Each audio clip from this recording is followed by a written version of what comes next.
जो सबसे खतरनाक एक और बड़ी अहम खबर है वो ये है कि भारत की तरफ से भारत ने हाइपरसोनिक मिसाइल का टेस्ट करके पूरी दुनिया को हैरान कर दिया। जंगी जुनून में मुब्तला भारत ने जदीद हाइपरसोनिक मिसाइल DRDO के खुफिया प्रोग्राम प्रोजेक्ट विष्णु के तहत तैयार हुआ। ये मिसाइल 11,000 किलोमीटर फी घंटा की रफ्तार से सफर करता है। 1500 किलोमीटर रेंज वाला मिसाइल 1 सेकंड में 3 किलोमीटर का फासला तय करने की सलाहियत रखता है। दोस्तों, भारत की defence research and development organisation जिसे DRDO कहा जाता है, उसने एक लॉन्ग रेंज हाइपरसोनिक मिसाइल का टेस्ट किया है। कम बुलंदी पर परवाज कर सकता है और सिमत बदल सकता है। मिसाइल रडार, बहरी बेड़े या कमांड सेंटर्स को तबाह करने की सलाहियत रखता है, जिसका नाम है extended trajectory long duration hypersonic cruise missile, जो मैक 8 की रफ्तार से उड़ सकती है। सारी की सारी क्वालिटीज एक ही मिसाइल के अंदर और चुटकियों में किसी भी टारगेट को खत्म कर सकता है ये मिसाइल। भारत पाकिस्तान में तो इस खबर से हुक्मरानों के पसीने क्या कहते हैं सर आप इस हवाले से? जितने स्ट्रॉन्ग वो मिसाइल बना रहे हैं, क्या पाकिस्तान के पास उतने स्ट्रॉन्ग मिसाइल है कि हम उनको काउंटर कर पाए? एंटी शिप मिसाइल्स भी हैं, एंटी सैटेलाइट मिसाइल्स भी भारत के पास हैं, फिर टेक्टिकल मिसाइल भी हैं। हाइपरसोनिक टेक्नोलॉजी उन्होंने डेवलप कर ली है।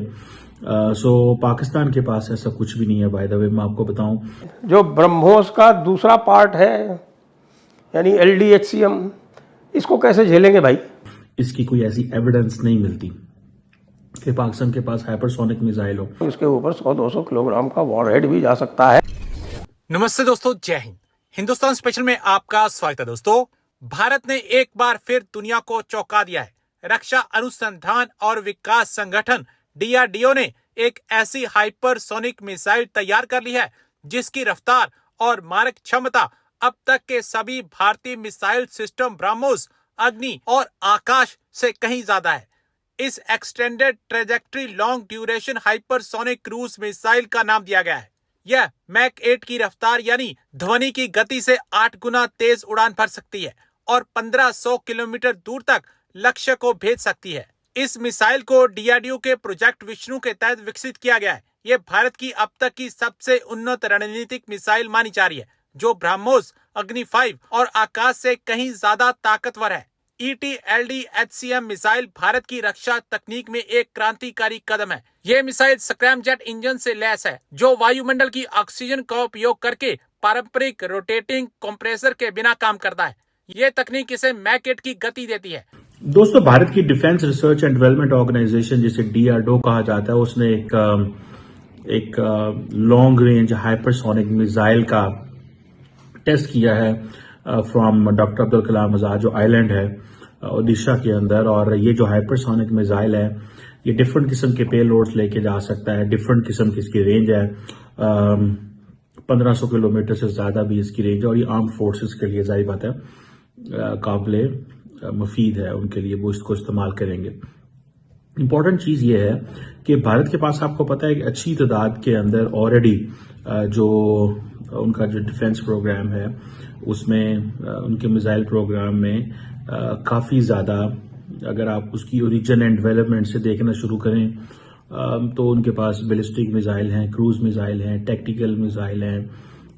फिर देन उन्होंने ये भी इस पर भी काम किया है। सो ये स्टार्टिंग फ्रॉम बैलिस्टिक मिसाइल और दूसरा cruise missile, surface to air missile, even के एंटी टैंक गाइडेड मिसाइल्स भी हैं, एंटी शिप मिसाइल्स भी हैं, एंटी सैटेलाइट मिसाइल्स भी भारत के पास हैं, फिर टेक्टिकल मिसाइल भी हैं। हाइपरसोनिक टेक्नोलॉजी उन्होंने डेवलप कर ली है। सो पाकिस्तान के पास ऐसा कुछ भी नहीं है। बाय द वे मैं आपको बताऊं, जो पाकिस्तान के पास हाइपरसोनिक टेक्नोलॉजी है, इसकी कोई ऐसी एविडेंस नहीं मिलती कि पाकिस्तान के पास हाइपरसोनिक मिसाइल हो। आपको पता है कि पाकिस्तान का जो लॉन्गेस्ट मिसाइल की जो रेंज है, वो तकरीबन, if I am not wrong, तो 2800 किलोमीटर से थोड़ी ज्यादा है, 2850 किलोमीटर। ये जिसे आप समझ लें कि सबसे लंबा मिसाइल है जो हम मार सकते हैं, 1700 माइल यानी कि 2750 किलोमीटर तक। और ये कन्वेंशनल न्यूक्लियर वॉरहेड लेके जा सकता है। उधर इंडिया की तरफ देखें, इंडिया अपने जो इंटरकॉन्टिनेंटल बैलिस्टिक मिसाइल है, जिसे ICBMs कहते हैं, जो कि 5000 किलोमीटर तक जा सकता है, वो भी उसने कंप्लीट कर लिया है। पाकिस्तान के पास ऐसी अभी तक कोई, वो जिसे कहते हैं ना, वो नहीं है। अच्छा, मजे की बात यह है कि इंडिया, आपको पता है, MTCR का मेंबर बन चुका है, आई थिंक 2015 में, मिसाइल टेक्नोलॉजी कंट्रोल जी। मान लीजिए यहाँ से फायर करते हैं तो 1500 किलोमीटर का मतलब हुआ है यहाँ तक है रेंज भाई साहब। तो पाकिस्तान तो पूरा कवर हो गया इससे। ब्रह्मोस तो ये झेल नहीं पाए। अब ये जो ब्रह्मोस का दूसरा पार्ट है यानी LDHCM, इसको कैसे झेलेंगे भाई? इसको तो 100-200 किलोग्राम कह रहे हैं कि साहब इसके ऊपर 100-200 किलोग्राम का वॉरहेड भी जा सकता है।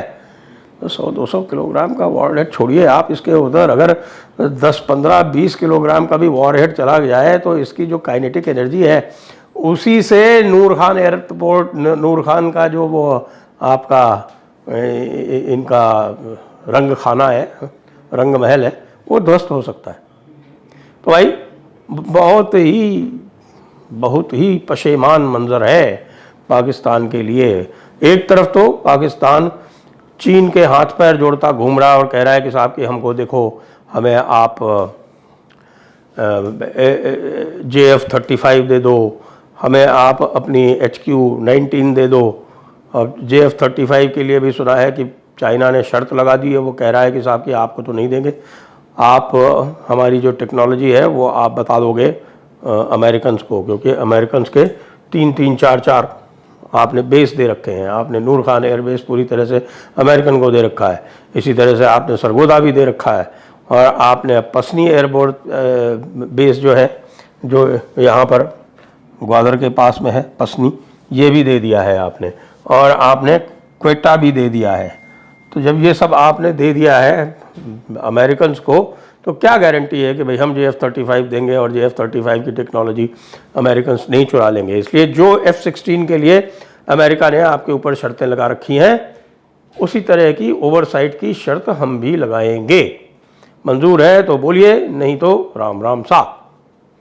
तो भाई अब पाकिस्तान के जो है वो गले में आ गई, क्योंकि पाकिस्तान सोच रहा था कि वो दोनों को बेवकूफ़ बना लेगा, अब जो है दोनों ही बेवकूफ़ बनने को तैयार नहीं है। अच्छा चलिए, ये हो गया, और तो फिर भी ये बचाने की कोशिश कर रहे थे, क्योंकि ब्रह्मोस की इस मिसाइल का तो फिर इनके पास कोई तोड़ भी नहीं है, इतनी स्पीड ही नहीं है। जब ये ब्रह्मोस 1.0 जो कि 3 मैक पे चलती है लगभग, यानी कि लगभग 3000 किलोमीटर की स्पीड से चलती है, उसको ही नहीं रोक पाए, तो ये 11 मैक पे चलने वाली मिसाइल को तो कैसे रोकेंगे? कोई चांस ही नहीं है इनके पास, किसी भी तरह का कोई स्कोप ही नहीं है। दूसरी बात कि एक प्रोजेक्ट कुशा चल रहा है, आपको पता है प्रोजेक्ट कुशा, और ये जो है ये मिसाइल है, ये है प्रोजेक्ट विष्णु। ये ET LDHCM जो है ये प्रोजेक्ट विष्णु है।